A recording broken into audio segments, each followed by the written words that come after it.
Close your eyes for a minute, close your eyes for a second. I won't change my mind.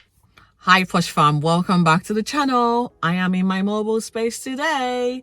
It's gonna be a busy day, but I feel like if I don't do this vlog today, I don't think I probably have the time to do it again. And so let's just get into the talking point that was Real Housewife of Atlanta season 15. Let's go, guys. Before we get into this conversation for today, first things first, guys, please like, comment, subscribe to this channel. Please, please, please.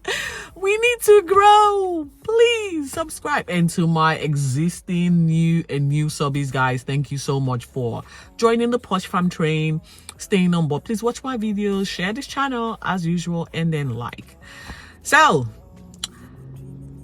Atlanta is at it again with the new season of The Real Housewives, and episode 1 just kicked off with a bang. I am not even sure what to tag episode 1, guys, but I might even actually say it was the 40th from hell.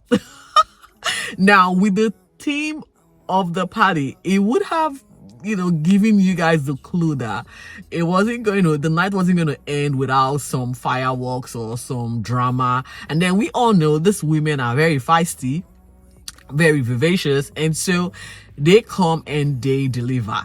Quite frankly speaking, it was lit, and unnecessarily so. But before we get into the nitty-gritty that was it the 60s party I'm not even sure, and I can't remember all of the details, but let me just try and get to the ones that I can remember.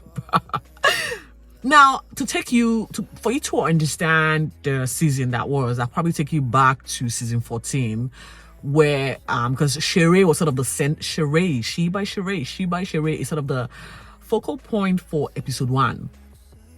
Sheree has got some should I say some leftover fuse or some leftover feud with Kandi. Sheree and Malo, they seem to not like Kandi for some reason. I guess success sometimes does bring the crowd, and it's not in a positive light. Now, we saw Sheree from season 14. She was with her prison bae, okay? The guy that was literally in cuffs and on some ankle bracelet of sort. I don't know where she found that guy from. Now she is back at it again, but this time with a new man. The new man's name is Martel. Martel is not exactly a stranger to the reality game. I hear he's been on some reality show, Love and Hip Hop, which I haven't watched. And if it's not Love or Love is Blind, one of those crazy shows that, they have over there in America. Well, Martel seems to be in love, but the string of women he's left heartbroken, it's long. Just join the queue and come tell us what exactly has happened to you from your relationship with Martel. Anyways, Sheree feels Martel is now her light and shiny armor. The guy is hot, okay? Let's not even. He is hot, and he arrogantly showed us his package. I don't know why that was necessary for us to see that, but again, show off. I don't know. I feel like you're supposed to be spoken for.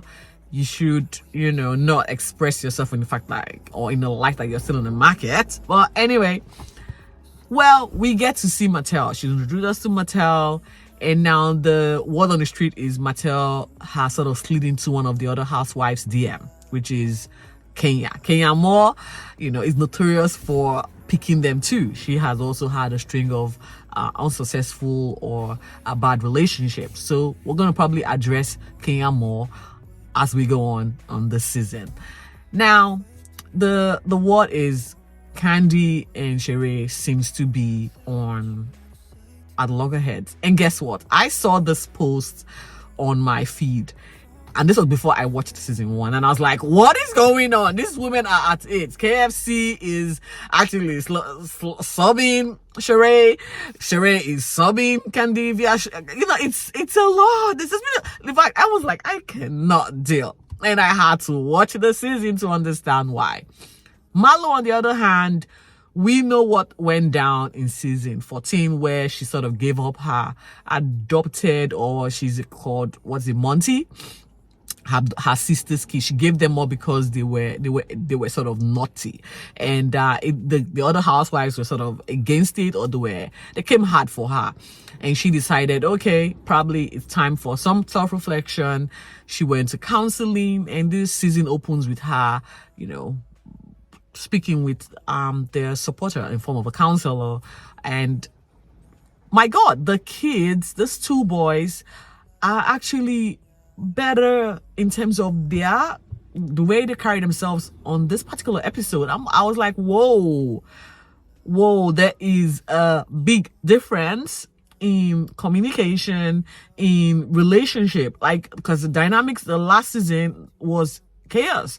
The kids were hyperactive, were acting out, not sure why, and they were pretty much taking it out in her house or on her properties. They were destroying things, and now look, the guys are actually cooking dinner. I was like, what has happened? Counseling does work. I should go have one, because I probably need some parental tips from these counselors. Africans are not known to use counseling. We feel like we're sharing too much by going for, therapy, but it does work. And so, yeah, kudos to Marlo. But Marlo still has got some bottle or bone to collect with Kandi. I guess more of that to come. And guess what? We have got two new housewives. One is a little bit familiar. The other one, I'm not sure where they picked up from, but I guess Sheree wants some sidekick. She wants, because they say there's always power in numbers when you are trying to come for the head. And Kandi seems to be the head, because she's been in this particular franchise from season 2 or 3, if I'm not mistaken, and she's there like 15 seasons and going strong. So of course the other housewives would sort of be jealous, okay, or grin with envy, and so they want to take her out. And how best to do that than to team up with some newbies. Now Courtney, from wherever she was taken out from, I don't know, from the body language from when she was introduced at Sheree's house, just seemed off. It seemed very stage managed. It seemed like she's here on a mission, and that mission is anti-Kandi. It was just reflective, because there wasn't any conversation that led to Kandi's name being brought up, but Kandi's name happened to come up, and she was like, oh, a friend of ours who had a mutual friend who said Kandi was going through my Instagram. I didn't know I was that famous, and she was just acting crazy. And I did not think it would kick off in episode 1, but it kicked off for no apparent reason. But let's also go over to Kandi Coded Night's factory. She is there with her team, and we're, talking or planning, because she's literally, that woman is a mogul. Her hands are on every business. Any idea you can think of, any creative idea you can think of, Kandi has that on lockdown, and they are already dissecting and having a map on how to execute whatever strategic plan they are planning. And so they were there, and we saw Kenya Moore and one of the newest of the housewives. Can't really pronounce her name. Her name does come to my mind, but then it disappears again. This lady has been a friend of the show for a while now, and for her to have now gotten a pitch, seems like she's got a bit of a story to tell this particular season. So good on her.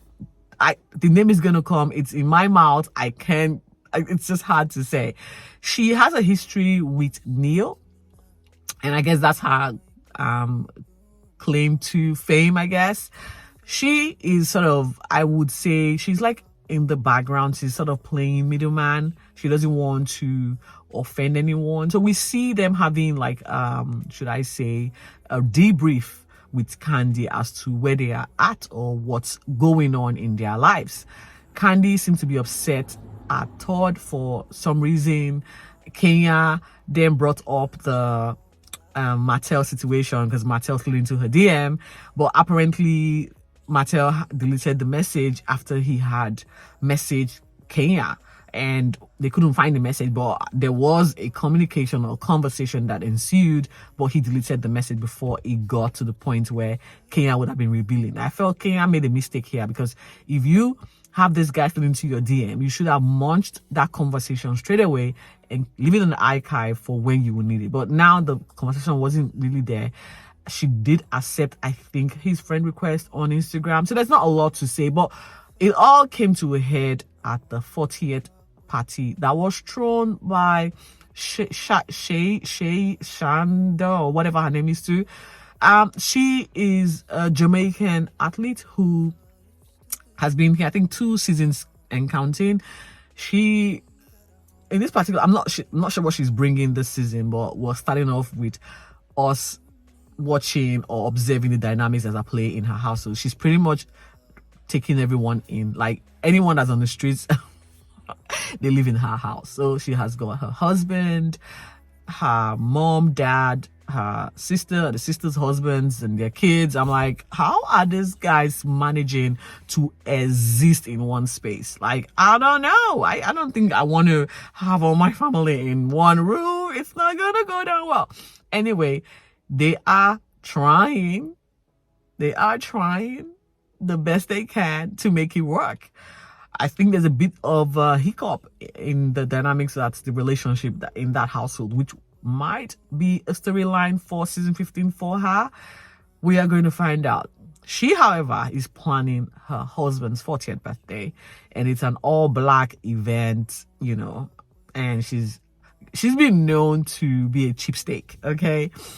And so it was one of the she's like, well, she's not going to deliver on this, but apparently she put up the stuff. According to her budget was $40,000 and she ended up spending $100,000. Well, good on you, sister.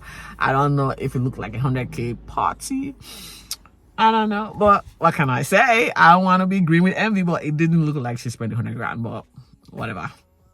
And so we're not looking forward to this particular 40th bash, which was going to kick off. And we did see that Kandi and Todd are having some form of issues. Kandi is saying that Todd is trying to produce a movie or produce a couple more movies, and that is taking him away from the household. She's already not exactly present. She's busy.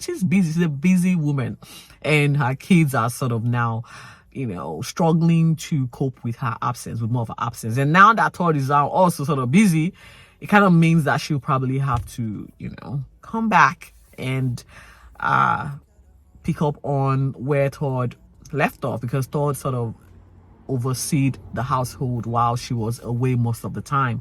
And she's a little bit upset because we can see from a dinner situation that was about to happen, Todd, you know, was on the phone. I felt like this was just rude. I don't know if they were acting for the cameras, but it was rude. He eventually left whatever he was doing on his computer to go have family time with his kids.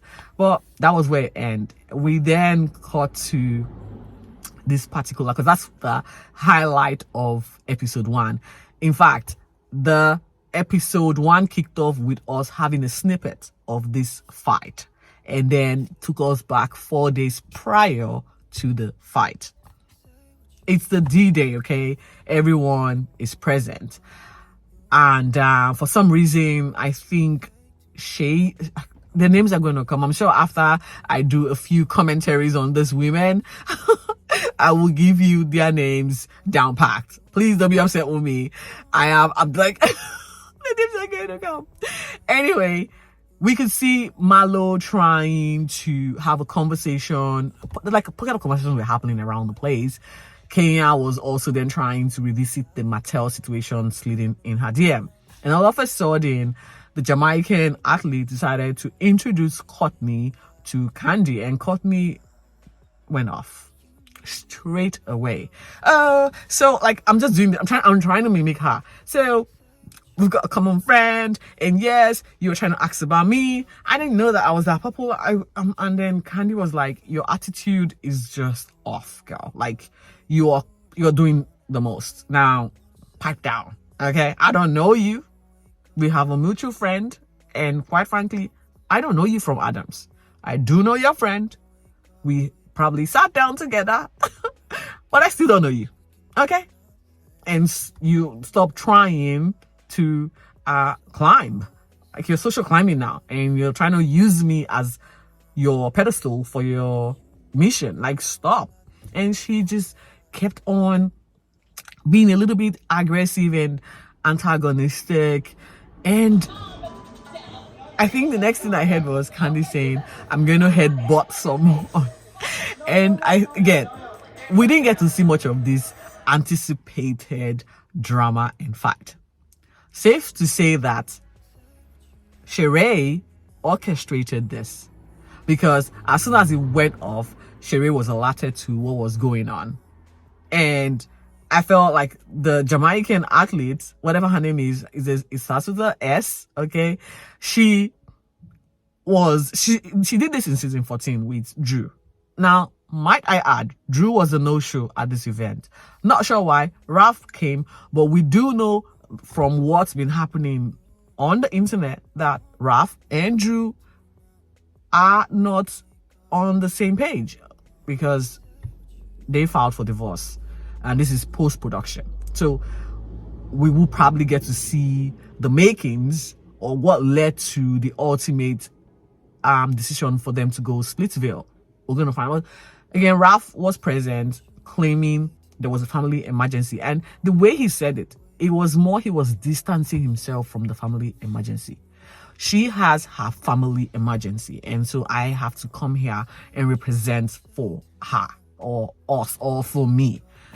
I was like, okay, if we're gonna start off like this, something is already not right. And that was it. Kenya was front and center in this particular drama. I guess episode 2 is going to continue from where episode 1 left off, with the fact that there's a lot more that's going to happen at this particular event, because Kenya is going to be coming for Martel, and so I'm looking forward to that particular showdown. And I'm not sure why they had to cut the whole drama short in episode 1. Guess what, guys? I am pretty much sure that by the time we get to episode 2, I will have this women's name on lockdown. Okay, I should have written it out, but you know what, I'll have them on lockdown. Probably put them while I'm editing this particular video. But in the meantime, guys, I cannot wait to unpack season 15 with you guys. And this is my premiere season of recapping on the reality shows that I like. And Real Housewives of Atlanta is a favorite of mine. So here we go. And I cannot wait to see you in episode 2 next week. Until then, guys, stay safe and be focused.